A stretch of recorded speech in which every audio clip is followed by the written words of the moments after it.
সমবেত ভক্তজন মণ্ডলী, আজকে রাম সেবক বানরগণ, বনের শাখামৃগ জাতি, যাদেরকে পশু বলে আমরা বলি, সেই সকল বানর ভল্লুকরা আজকে ভগবানের চরণ সেবায় নিযুক্ত। সীতামাকে উদ্ধার করার জন্য তারা নিজেদের শক্তি, শ্রম, শুধু তাই নয়, নিজেদের জীবন, মন, প্রাণ সব কিছু ভগবানের চরণে উৎসর্গ করে দিলেন। কিসের জন্য? না সত্যকে প্রতিষ্ঠা করার জন্য। রাবণ মিথ্যা, রাবণ পাপী, রাবণ অন্যায়কারী ধ্বংস, অশুভ শক্তি ধ্বংস, শুভ শক্তির আবির্ভাব। এটাই তো সনাতন হিন্দু ধর্মের কর্তব্য, যে অশুভ শক্তিকে ধ্বংস করা, অন্যায়কে ধ্বংস করা। ভক্তজন মণ্ডলী, বানর ভল্লুকরা রামচন্দ্রের চরণ সেবা করছে, আর ওদিকে রাবণের সব রাক্ষসরা মেরে ফেল, মেরে ফেল, রামকে মেরে ফেল, লক্ষণকে মেরে ফেল, বিভীষণকে মেরে ফেল। দেখুন তারা ছুটে আসছে। আচ্ছা, এই সকল বানর ভল্লুকরা শাখামৃগ জাতি হলে কি হবে? এদেরও ঘর সংসার আছে। এখনকার যে বানরেরা দৌড়ধাপ দিচ্ছে, লাভ দিচ্ছে, এরা তাদের জাতি, কিন্তু তখনকার বানরদের রাজ্য ছিল, তাদের জ্ঞান ছিল, তাদের মধ্যে শিক্ষা সাধন ছিল। হনুমান যেমন যোগীরাজ, জ্ঞানী পরম পণ্ডিত, বেদজ্ঞ পণ্ডিত। হনুমান কিন্তু মূর্খ নয়, উনি বেদজ্ঞ পণ্ডিত, উনি যোগীরাজ। শিবের শক্তি নিয়ে তার প্রকাশ ঘটেছে, বৈষ্ণবের শক্তি তার মধ্যে আছে। এমনি আজকে হনুমানের পূজা হচ্ছে। একটা কথা বলি, ভগবান শ্রীরামচন্দ্র নিজে মুখে বলেছেন যে ভক্ত আমার পিতা মাতা, ভক্ত আমার গুরু। কেন ভক্তরা পিতা মাতা, ভক্ত গুরু কেন? না ভক্তরাই আমাকে নাম রেখেছে বাঞ্ছা কল্পতরু। ভক্ত যদি বাসনা না করবে, আমি দেব কাকে? বাঞ্ছা পূরণ করবো কাকে? যেমন একটা সাধারণ কথা বলি, একটা স্কুলের মধ্যে 20 জন মাস্টার আছে,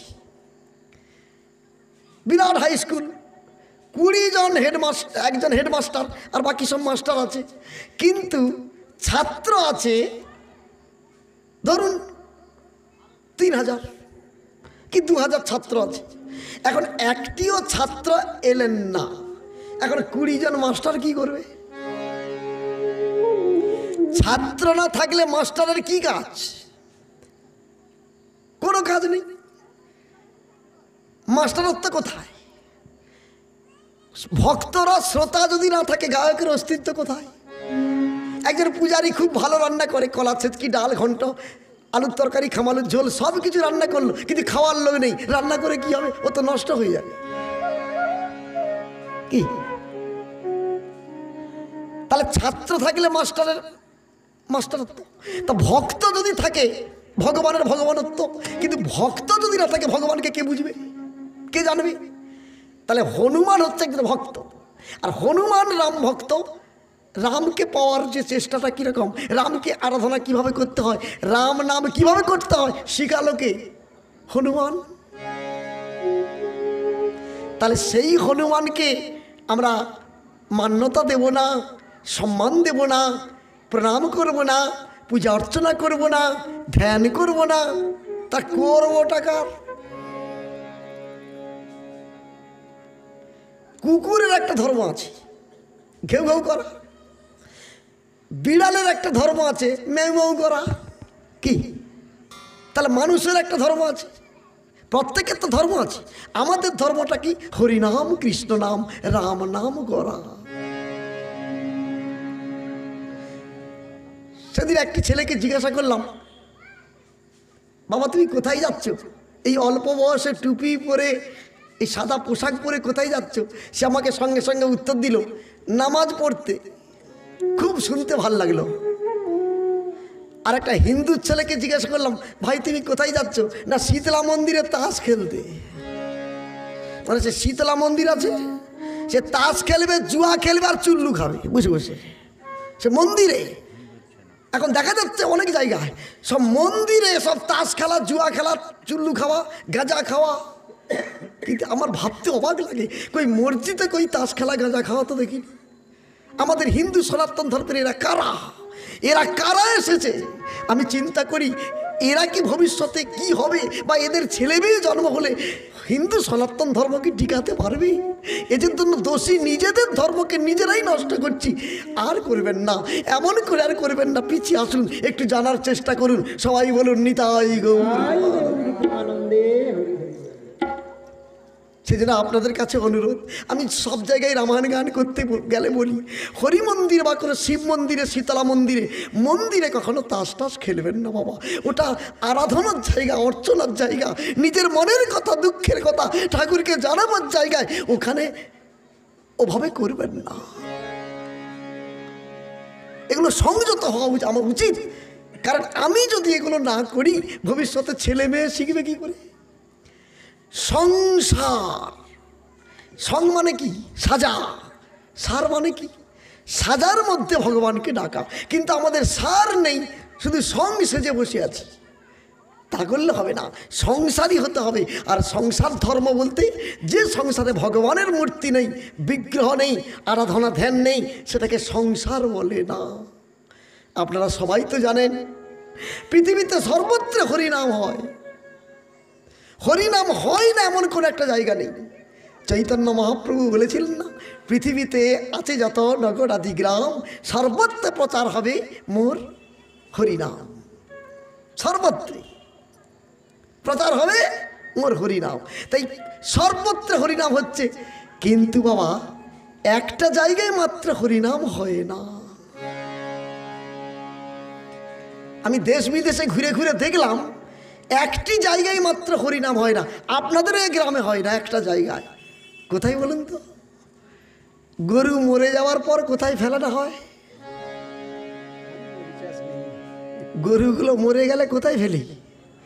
ওইখানে খোল করতাল বাজিয়ে হরিনাম হয়, শুনেছেন? শ্মশানে হয়, কিন্তু ভাগাড়ে, তাহলে ভাগাড়ে হরিনাম হয় না। তাহলে বলুন, ভাগাড়ে যদি হরিনাম হয় না, আচ্ছা যে সংসারে হরিনাম হয় না, সে সংসারটা তাহলে কি? আমি বলবো না, আপনারাই বলুন। হ্যাঁ, এটা নিজেকে বুঝতে হবে। এই জন্য চৈতন্য মহাপ্রভু বললেন, হিন্দু সনাতন ধর্মের কাজটা কি? প্রধান কাজ হচ্ছে, দশে পাঁচে মিলি ঘরেতে বসিয়া বা দ্বারেতে বসিয়া কীর্তন কর সবে হাতে তালি দিয়া। একটু তালি দিয়ে হরিনাম হবে, করবেন? আমার সঙ্গে গাইবেন তো? আচ্ছা গান তো। হরে কৃষ্ণ কৃষ্ণ কৃষ্ণ কৃষ্ণ হরে হরে, হরে রাম রাম রাম হরে হরে। বলুন, হরে হরি বল।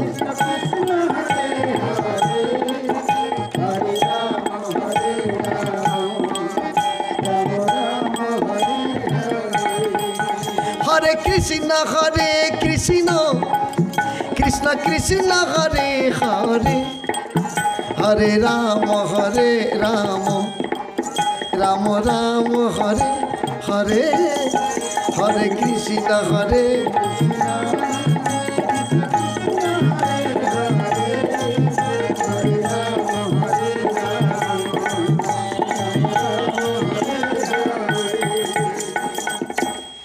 তাই মহাবীর পবন পুত্র হনুমান শ্রীরামচন্দ্রের পদতলে বসে বসে বলছে, ভালো করে দেখে দেখো রে দেখে নয়ন,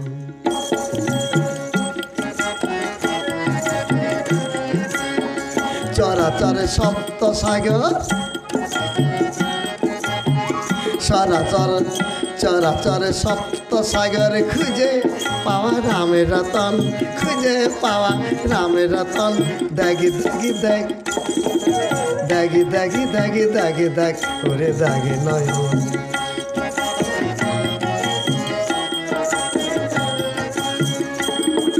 ব্রহ্মচারে হৃদয় ধরে করছে বসে যোগাসন, যাহার লাগি কৈলাস ত্যাগী, যাহার লাগি কৈলাস ত্যাগী, শ্মশানবাসী পঞ্চানন। দেখি দেখি দেখ দেখে দেখ করে দেখে নয়ন।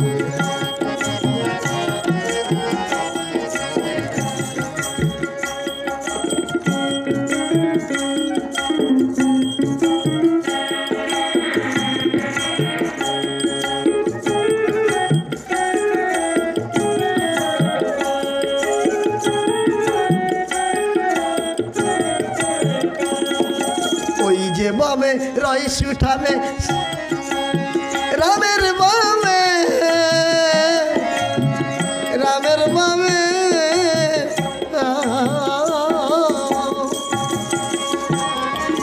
ওই যে বামে রইস উঠাবে সে দিবারি নাম শ্রীলক্ষণ শ্বেত শ্যামলের চরণ তলে ওই শ্বেত শ্যামলের চরণ তলে গুরু অনাথ বন্ধুর মজরে মন দাগে দাগে দাগে দাগে দাগ করে দাগে নয়ন চরাচরে সপ্ত সাগর চরাচরে সপ্ত সাগর খুঁজে পাওয়া রামের রতন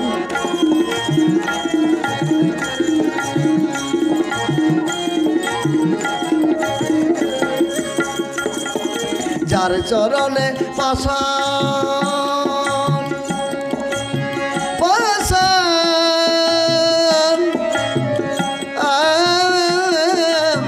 পাষাণ যার চরণে পাষাণে মুক্তি কাষ্ট তরি হায় কাঞ্চন যাহার লাগি শ্মশানে বাসি শিব হয়েছে পঞ্চানন শিব হয়েছে পঞ্চানন দাগে দাগে দাগে দাগে দাগ ওরে দাগে নয়ন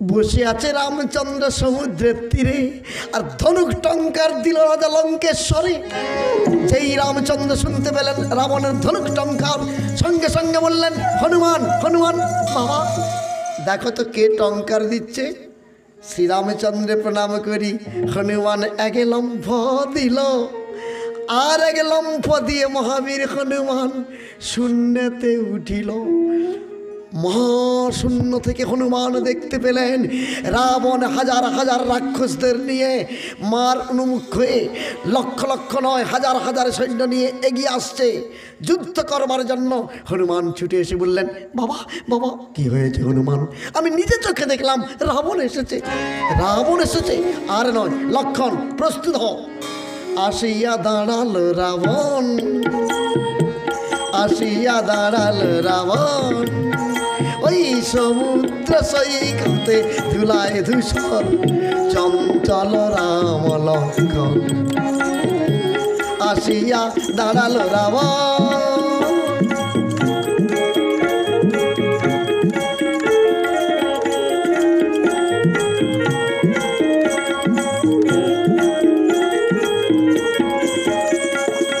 দশবদনে রাবণ অট্টহাসে বিংশতি নেত্রাম রক্তে ভাসে দশবদনে রাবণ অট্টহাসে বিংশতি নেত্রাম রক্তে ভাসে রক্ষবানারি তলে রণহংকার রক্ষবানারি তলে রণহংকার বিশ্ব প্রলয় বুঝি হইবে আসিয়া দাঁড়াল রাবণ ওই যে সমুদ্র সৈকতে ধুলায় ধূসর চঞ্চল রাম লক্ষণ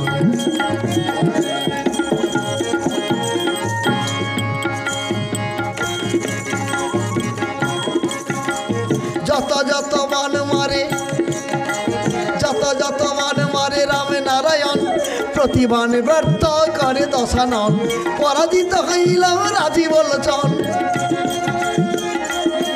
ওই পরাজিত হইলাম রাজি বলছন আসিয়া দাঁড়াল রাবণ ওই সমুদ্র সৈকতে ধুলায় ধূসর চঞ্চল রাম লক্ষণ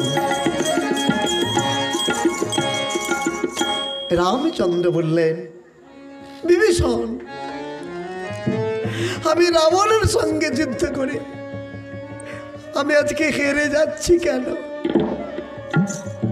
আমি কেন হেরে যাচ্ছি বিভীষণ বিভীষণ বলে মিতা রঘুপতি আমার দাদার গলদেশে শিবদত্ত অক্ষয় কবচ, এই রক্ষা কবচ আছে বলে জয়ী হচ্ছে।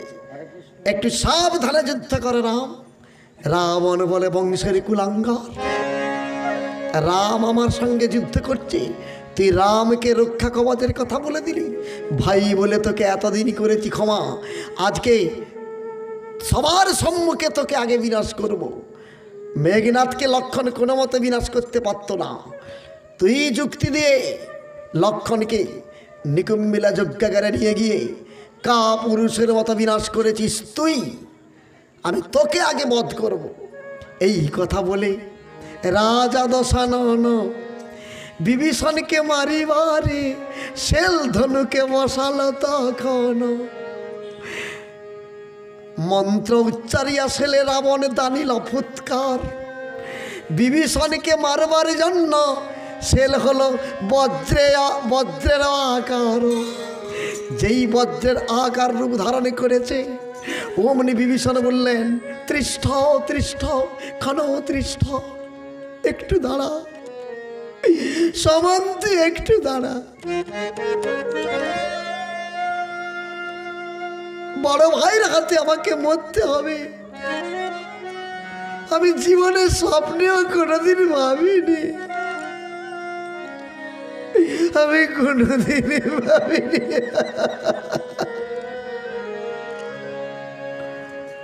ওরে ভবের হাটে হাটে ফুরালো, আমার আয়ু আজকে শেষ হয়ে গেল, আমার পারের নাই সম্বল রে। ওরে তোরে বলি, ওরে সমন যাদের ভরসা ছিল লঙ্কার মাঝে, রামের বানে গেল চলে, সামান দাঁড়া রে, একটু সমন দাঁড়া রে, বদনে পরে রামকে ডাকি।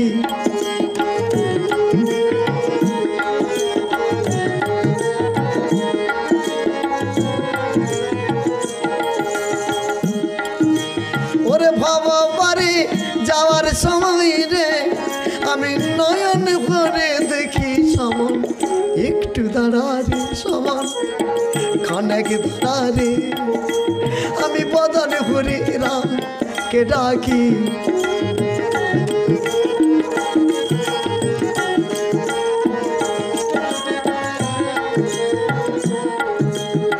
ভক্ত বাক্যে মহাশীল,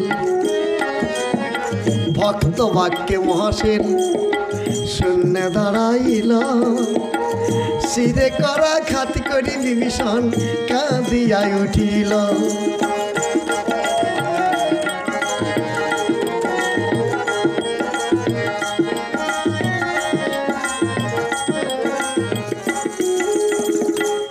কেঁদে কেঁদে বলে তখন ধার্মিক বিভীষণ, ডেকে বলে আমার প্রাণ রাখো ঠাকুর লক্ষণ। লক্ষণ বলে অসম্ভব, আমার দাদা পারলো না, আমি পারবো। আচ্ছা দেখছি দাদা, দাদা কেরে লক্ষণ, দাদা একটু পায়ের ধুলি দিন তো।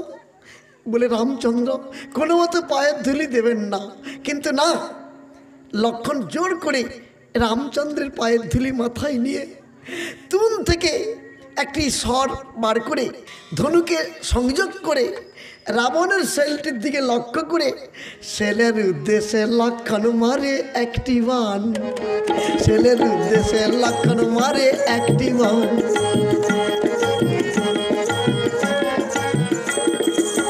রাবণের সেল কাটি করে খান খান লক্ষণ, রাবণের সেল কাটিয়া করে খান খান।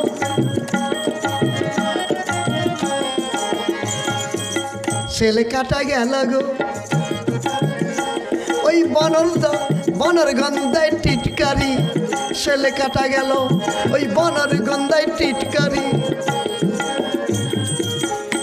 রাবণ বলে বাহ, লক্ষণ তো ভালো যুদ্ধ শিখেছে, তার পুরস্কার দিতে হবে। বিবাহের সময়ে আমার শ্বশুর ময়দানব রাজা আমাকে দিয়েছিলেন সমানের ভগিনী শক্তিশীল। সেই শক্তিশীলটা বেটাকে আজকে মারবো, দেখি ওকে কে বাঁচায়। লক্ষণ গোপনে নিকুম্বিলা যজ্ঞাগারে করিয়া প্রবেশ, পুত্র ইন্দ্রজিতের যজ্ঞ নষ্ট করিয়া কা পুরুষের ন্যায় যজ্ঞাগারে তুমি তাকে করেছ বিনাশ। পুত্র হন্তার প্রতিশোধ নিতে আসিয়াছি লঙ্কার সমুদ্র সৈকতে, তোর রক্তে রাঙাইব লঙ্কার সমুদ্র সৈকত, দেখি তোকে কে বাঁচায়। কোপেতে রাবণ চাইল লক্ষণের পানে, ময়দানবের শক্তিশীল পড়ে গেল মনে। রাবণ কইছে চক্ষু চক্ষু করিয়া পাকল, দেখিব মানুষ বেটা কত ধর বল। আরে বিভীষণে বাঁচাইলি করে বীরপনা, তোকে আজকে সেল মারবো রাগের আপনা। মাতা পিতা মনে করে বন্ধু যতজন, মর্বিকারের সঙ্গে হবে নাহি দর্শন। রাম সুগ্রীবের ঠাই মাগিরে মেলানি, দিয়াছে কত যুক্তি করে কানাকানি। একবারে মনে করে সীতা চন্দ্রমুখী, আরেকবার মনে করে তোর বিবাহ করা সেই যে রূপসী তোর ঘরে আছে, তার কথাটা জন্মের মতো ভেবে নে। এই বাস তুই মরবি, একে কেউ রক্ষা করতে পারবে না। সমন্ন ভগিনী সমন্ন ভগিনী শক্তিশীল চলিল গভীর গর্জনে। সমন্ন ভগিনী সমন্ন ভগিনী সমন্ন ভগিনী শক্তিশীল চলিল গভীর গর্জনে। কাঁপিছে শূন্য কাঁপে সমীরণ, দিকপাল কাঁপে সঘনে। চলিল গভীর গর্জনে, চলিল গভীর গর্জনে। সমন্ন ভগিনী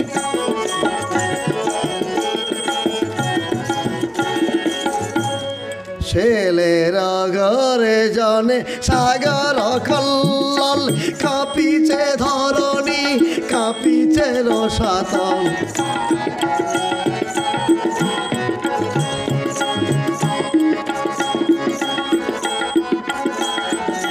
ছেলেরা ঘর জানে সাগর কল্লাল, কাঁপিছে ধরণী কাঁপিছে রসাতল। কাঁপিছে চন্দ্র কাঁপিছে ইন্দ্র, ব্রহ্মা কাঁপিছে সঘনে। ব্রহ্মা কাঁপিছে সঘনে। রামচন্দ্র বললেন তৃষ্ঠ ক্ষণ, তৃষ্ঠ ক্ষণ তৃষ্ঠ শক্তিশীল, তুমি একটু দাঁড়া, আমার ভাইকে মেরো না। আমার ভাইকে না মেরে তুমি আমাকে মারো, আমাকে মারো। আমি যখন বনবাসে এসেছিলাম, লক্ষণের মা সুমিত্রা জননী এই লক্ষণকে আমার হাতে তুলে দিয়ে বলেছিল, রাম আমি লক্ষণকে তোমার হাতে তুলে দিলাম, আমি তুলে দিলাম। লক্ষণ দেখিস রাম, আমার মা বলেছিল দেখিস নয়নে লক্ষণী যেন কাঁদে না বনে। দেখিস রাম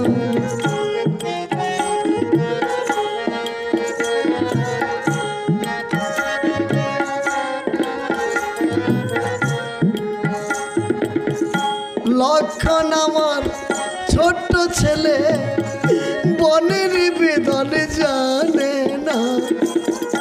লক্ষণ যেন বনে কাঁদে না, আমার মা বলেছিল।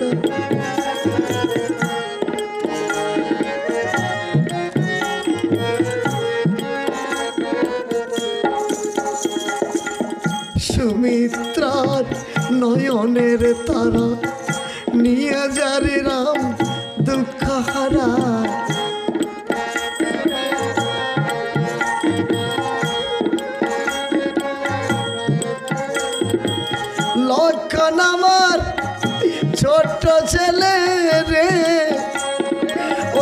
মা ছাড়া থাকে না, লক্ষণে যেন বনে কাঁদে না, লক্ষণে যেন। ও যখন কাঁদবে মামা বলে তুলে দিবি রাম জানকীর কোলে, যখন কাঁদবে মামা বলে তুলে দিবি রাম জানকীর কোলে। লক্ষণ আমার ছোট্ট ছেলে, মা ছাড়া থাকে না, লক্ষণ যেন বনে কাঁদে না।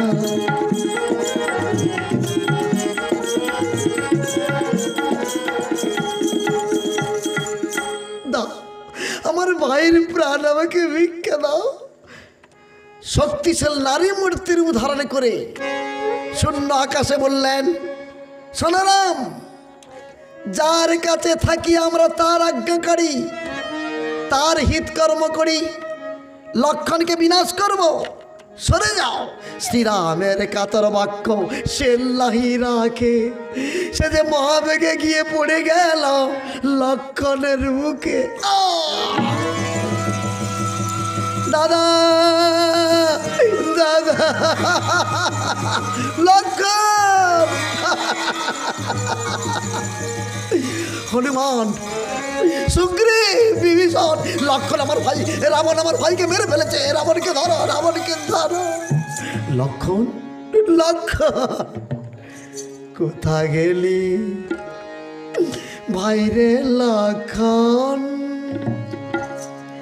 ওরে কেন তুই মুদিলি নয়ন? কেন দিলি মোর ব্যথা? কোথা গেলি ভাইরে লক্ষণ? লক্ষণ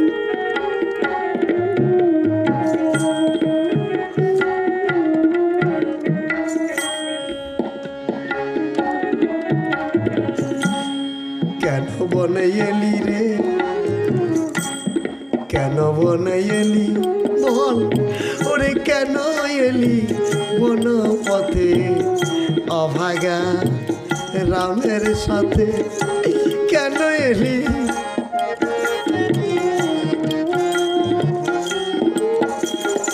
আমি কি বলে বলিব রে, তোর মা যখন জিজ্ঞাসিবে, যখন কাঁদিবে মাতা কোথারে লক্ষণ বলে, শিরে হানি করা ঘা ভাসিবে নয়ন জলে।